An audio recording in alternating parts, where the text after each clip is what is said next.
दुर्गास्तुति स्तोत्रम् नमस्ते सिद्धसेनानी आर्यमन्दरवासिनी कुमारी कालिका पाली कपिले कृष्णपिङ्गले भद्रकाली नमस्तुभ्यं महाकाली नमोऽस्तुते चण्डी चण्डे नमस्तुभ्यं तारिणी वरवर्णिनी कात्यायनी महाभागे कराली विजये जये शिखी पिच्छध्वजधरे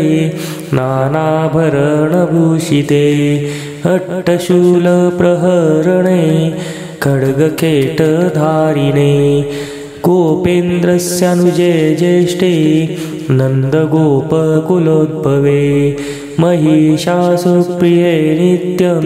कौशिकी पीतवासिनी अट्टहासे कोकमुखे नमस्ते स्तूरणप्रिये उमेशाकम्बरी श्वेते कृष्णे कैटभनाशिनी हिरण्याक्षी विरूपाक्षी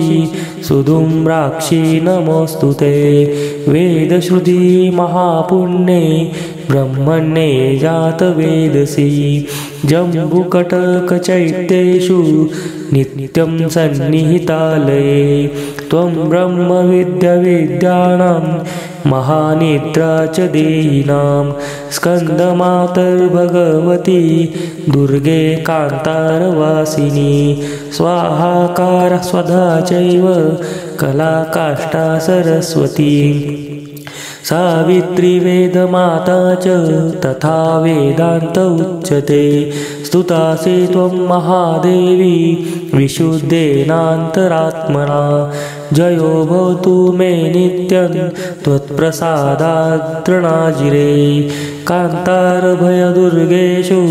भक्तानां चालयेषु च नित्यं वससि पाताले युद्धे जयसि दानवान्।